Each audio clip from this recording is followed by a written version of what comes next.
Bienvenue à ce numéro du Journal des Journaux, Paris du 2 au 8 septembre 2019. Un numéro que nous entamons avec le quotidien privé L'Enquêteur qui titre à la une de sa parution en date du 3 septembre. Niger Télécom, le rapport accablant de l'Inspection Générale d'État. Au journal de nous apprendre que l'Inspection Générale d'État, ainsi diligentée, couvre la période allant de novembre 2016 jusqu'à l'année en cours. Sur la foi de certaines sources approches du dossier, les irrégularités comptables et autres micmacs de gestion seraient chiffrées à plusieurs milliards de francs CFA. Un gouffre, vous l'aurez remarqué, de très loin supérieur à celui constaté au CNUT selon le quotidien qui poursuit. Du coup, l'on se demande pourquoi pousse-t-on les personnes épinglées dans le dossier du CNUT à rendre gorge alors que le cas de Niger Télécom est nettement plus gravissime. L'on est déboussolé par ce traitement de toute évidence sélectif. L'on est davantage désorienté quand on sait que contrairement à Niger Télécom, le CNUT n'est pas guetté par la faillite du fait d'une mauvaise gestion. La baraka dont semble bénéficier Abdou Harouna s'expliquerait-elle par sa coloration politique? C'est demande le journal qui nous apprend davantage que l'homme est connu pour être intaréiste jusqu'au bout des ongles. Une obédience politique doublée du titre de Sarkinyaki Kassina, chef de guerre du Kassina accordé par la chefferie traditionnelle de Maradi. Mais pour ses détracteurs, Abdou Harouna serait plutôt Sarkimbanna, chef de gâchis ou de prévarication. Une chose est certaine, l'opinion publique a soif d'équité. Elle déteste au plus haut point les deux poids, deux mesures. À quoi servirait-il de diligenter des inspections générales d'État aux frais des contribuables si c'est pour laisser certains prévaricateurs présumés passer à travers les nasses de la justice? S'interroge encore l'enquêteur.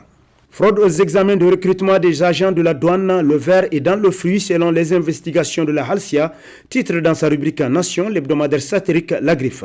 Pour qui décidément le point de presse animé par le président de la Halcia est le déclic de la lutte contre la corruption, le détournement des deniers publics, le favoritisme, le clientélisme, les passe-droits. Bref, toutes les mauvaises pratiques qui entachent le fonctionnement de notre administration. Mais cela ne peut être possible que si les autorités compétentes acceptent de sévir sans tenir compte de la position sociale ni de la coloration politique de tous les éventuels délinquants selon le journal qui poursuit que pour sa part, la Halcia essaie de bien remplir sa mission en menant convenablement ses investigations. La semaine dernière, cette institution a publié un communiqué de presse dans lequel elle indexe certains concours effectués par l'administration de la douane. Chose curieuse et admissible, sur 150 candidats admis, 48 seront suspects, car ne disposant pas de diplôme requis, nous apprend davantage La Griffe. Conflit directeur général de douane, ministre délégué obligé, que se passe-t-il? S'interroge à sa une l'hebdomadaire Le Témoin, selon qui la solution à laquelle aurait pensé le directeur général des douanes, premier comptable devant le gouvernement de la situation des recettes, serait de secouer le cocotier. Ces premières affectations qui ont soulevé, dit-on, qu'un petit avant-goût de ce qui peut venir. Si bien entendu, d'après le journal, le directeur général pouvait avoir des coups de franche. Ce qui n'est pas évident au vu de ce qui vient de se passer. Avec cette intervention du ministre délégué obligé, dont la décision aurait été motivée par l'intervention de certains hauts responsables de la direction générale des douanes, soutenus par les chefs de bureau, nous apprend l'hebdomadaire qui renchérit. Et dans cette guéguerre entre responsables des douanes, dont on entend les échos deux fois de l'extérieur, le ministre délégué obligé n'a pas été bien inspiré de prendre ouvertement parti contre le DG, alors qu'il avait tout l'azur de le convoquer dans son bureau, lui demander des explications et le faire revenir sur ses décisions, si telles est qu'elles ne vont pas dans le sens de l'amélioration des recettes, qui est normalement la principale préoccupation du gouvernement. Aux dernières nouvelles, l'hebdomadaire Le Témoin dit apprendre que le ministre délégué a fait marche arrière et que les affectations faites par le DG sont maintenues et que même d'autres sont venus s'y ajouter. Gouri système du détournement à l'oligarchie a constitué l'un des titres à la une de l'hebdomadaire Le Nouveau Républicain qui constate que 9 ans seulement de pouvoir nous ont révélé que le champ politique nigérien est plein de ses militants alimentaires, autant dans le camp du parti au pouvoir que dans celui de l'opposition. Il n'y a qu'à voir interpréter les multiples scènes de retour dans la famille et les professions de foi des démocrates de dernière heure. C'est vrai, pendant une décennie, ces princes qui nous gouvernent ont inoculé à bien de Nigériens la peur. La peur de l'ouverture, la peur de la souffrance, constate le journal, pour qui le Gouri système a permis à de nombreux caciques de devenir des milliardaires en s'adonnant au détournement du denier public. Là où le bas blesse, c'est que, outre le détournement du denier public, le pouvoir ramène une vieille pratique, l'oligarchie. C'est ainsi que dans une même famille, la mère est ministre, le père conseiller à la présidence de la République, le fils DG d'une société étatique. Le pire serait le chantage, à bas l'injustice sociale. Qui voit mange, quiconque est loin ne peut voir selon le Nouveau Républicain. Restructuration de dette, le Niger veut emprunter 500 millions de dollars d'ici 2020, titre dans ses colonnes l'hebdomadaire L'Actualité, d'après qui l'information émane de l'agence Ecofin, chargée des questions économiques basée en Suisse. En effet, les autorités de Niamey décident de lever, mais sous forme d'emprunt d'ici 2020, la colossale somme de 500 millions de dollars américains auprès des banques internationales.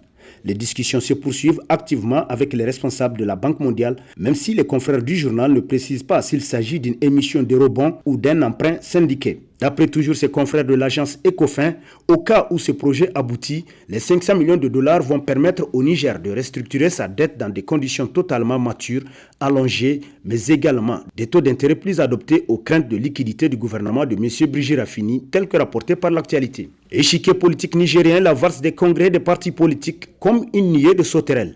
Titre dans sa rubrique politique l'hebdomadaire Le Monde d'aujourd'hui, qui constate qu'en tout cas le ministre Bazoum a réussi à forcer bien de partis politiques qui agissent presque dans l'illégalité à aller en congrès, même sans avoir les moyens de cette exigence, bricolant des rencontres sur fond de festivités avec une foule fantôme pour justifier un quorum qui n'existe pas dans la réalité.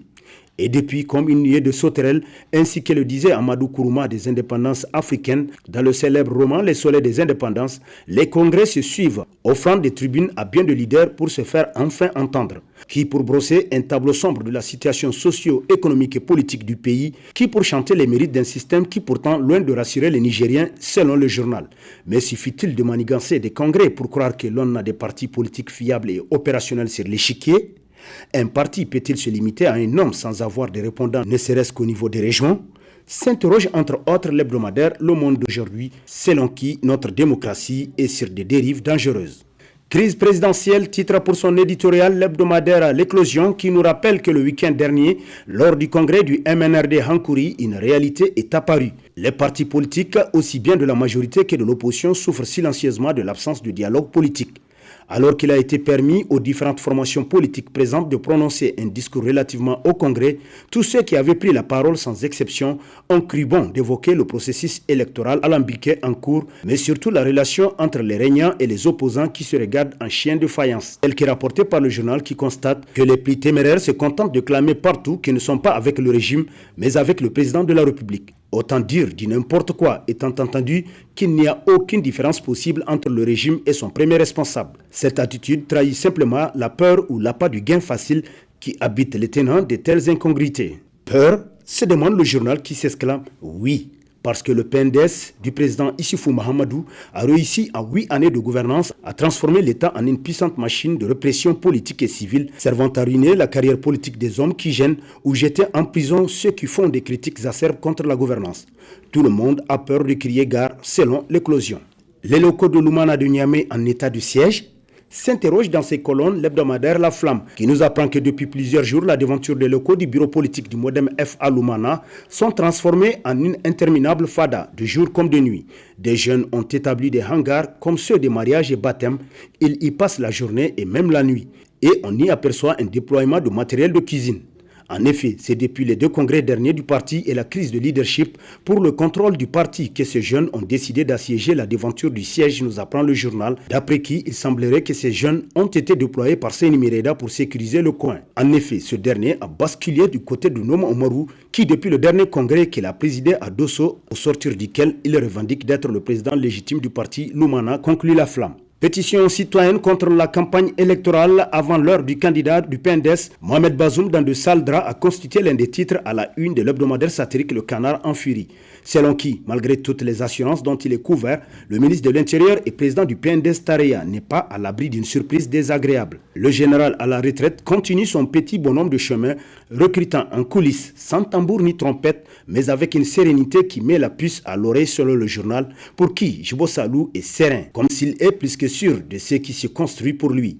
Le ministre de l'Intérieur n'est pas dupe, il en sait plus que ceux qui supputent. Selon des sources politiques, l'intéressé est sur ses gardes. Mohamed Bazoum se retrouve ainsi pris pour cible à la fois par l'opposition politique qui exige sa démission du ministère de l'Intérieur et par les partisans de Jibo Salou qui, pour le moment, privilégient les coups souterrains. Il est donc pris entre le marteau et l'enclume.